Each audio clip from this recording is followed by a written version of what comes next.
na si Wakenya wote tuwa tunapendana. Tunaelekea uchaguzi, nimesikia viongozi wengi sana akitoa chuki na matusi. Haifai hivyo, lazima tuhubiri amani, lazima tupendane.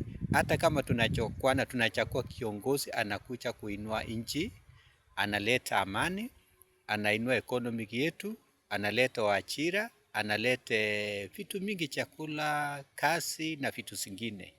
That is why after 5 years tunafanya uchaguzi ndio tuchague viongozi analeta maendeleo. Sio vita, uchaguzi sio vita, ni kazi watu wanatafuta. Na sisi tutapata opportunity ya kuchagua viongozi wala nafanya kazi. Na wala afanye kazi atulie. So tupendane, uishi mahali popote nataka bila kudhulumiwa na mtu yoyote. Asante wa Kenya, we maintain peace. Kenya yetu ni nchi ya amani. That is why tumejulikana nchi zote, wa Kenya wote ni watu wa amani. Tuendelee na amani, tunashukuru Mungu. Amen, amen.